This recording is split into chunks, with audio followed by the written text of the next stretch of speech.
Hello, this is a brief overview and tutorial of the purpose of Edmodo, how to use it, and its basic functions.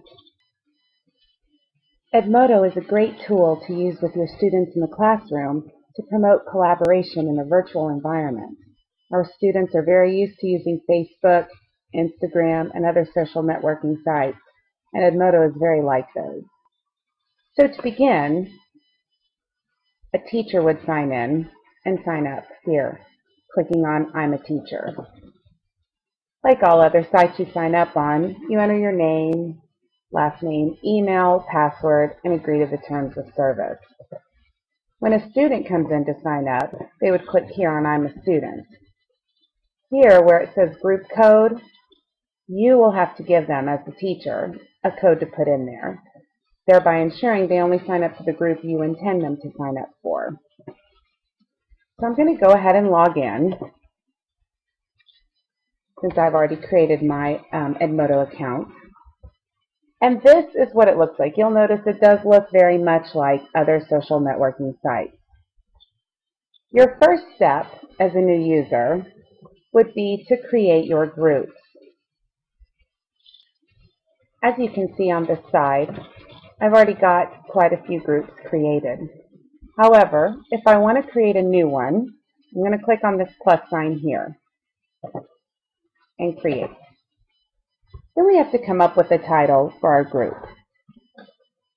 Since I'm a reading teacher and my classes were studying The Fault in Our Stars, I am going to create a group for them. The Fault in Our Stars reading group.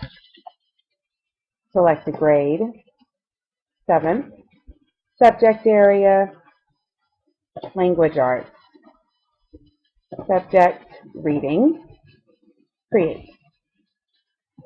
Expected group size, 11 to 15, and describe your group. It's a small group reading the novel The Fault in Our Stars by John Green. Finish. Now you'll see this comes up. Here is my group code. That is the code I showed you the spot for in the student login that they will have to put in order to join my group. Now let's look at some of the basic functions of Edmodo. Up here at the top, you see these tabs: Note, Alert, Assignment, Quiz, and Poll. If I wanted to type a note to this particular group, I would click on this tab and type it here. For example, hey guys, I'm looking forward to our meeting on Wednesday at 3:30. See you there. I would decide which group I want it to go to, the Fault in Our Stars reading group here, and hit send. Now as you see, my note pops up on our page. Again, only the students enrolled in this group with that group code are going to be able to see this note.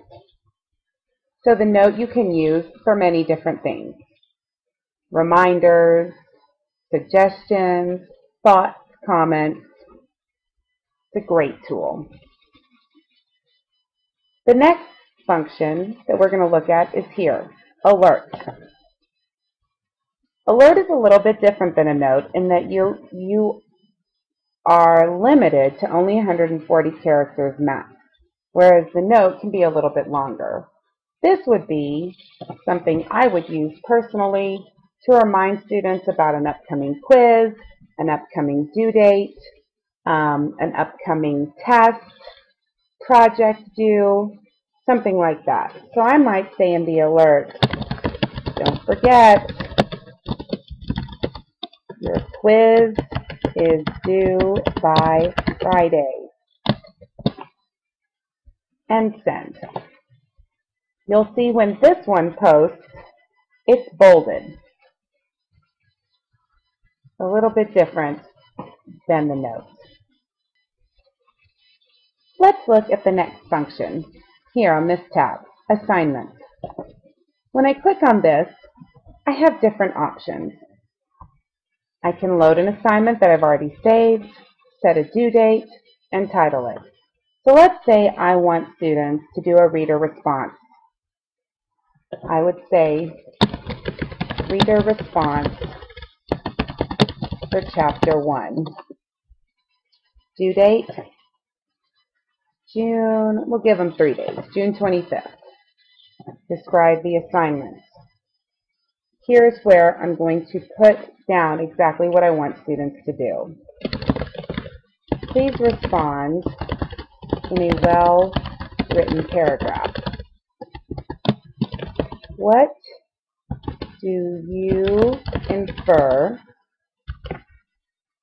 is ailing the characters we have met so far in this book? What text clues did you use to make this inference?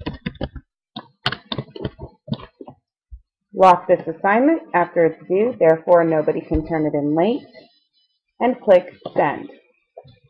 Once this comes up on my page, students will be able to come down here to underneath the assignment and click Turn It In, and they can type their response directly in there.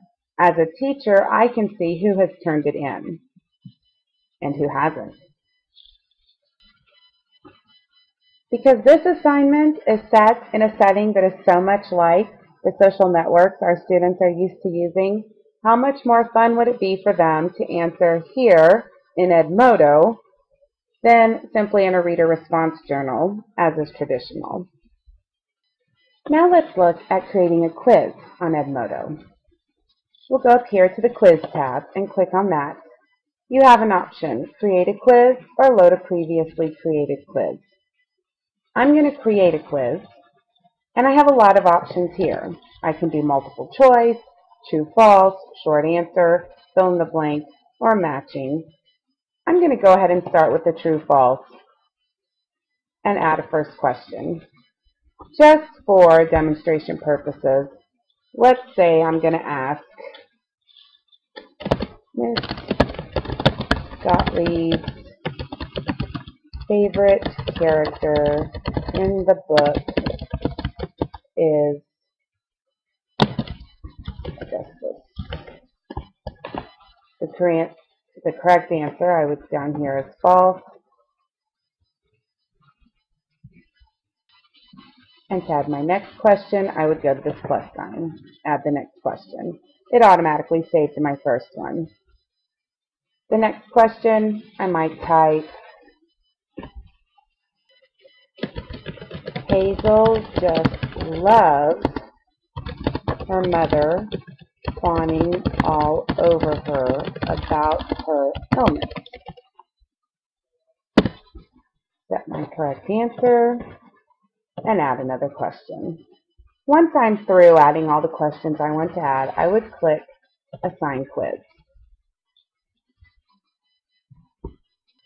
And Edmodo is very good about pointing out your mistakes so that you enter the quizzes correctly. I do need to put a title here. The Fault in Our Stars Quiz 1.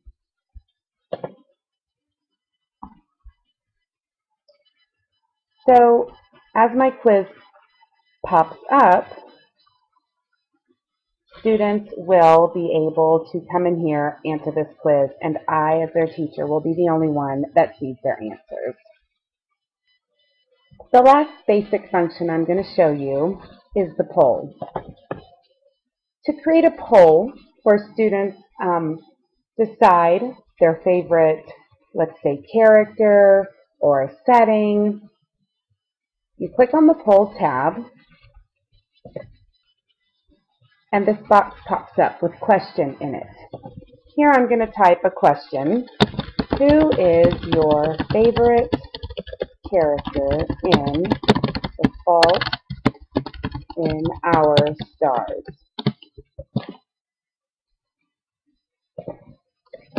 Hazel, Gus,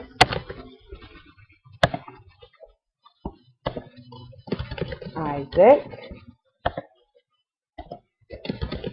Hazel's dad. Then 2, the Fault in Our Stars reading group, and send. So this pops up, and children, when it comes up on their page, all they have to simply do is click in the little dot that corresponds to their answer. I'm also, right here in the reply section, I'm going to ask another question. I'm going to ask, so that I can encourage a higher level of thinking and promote an engaging discussion, I'm going to ask, why did you choose the character you voted for? In the hopes that, as students answer the poll, they come down, answer the why question, again promoting critical thinking, and hopefully get a good discussion going there.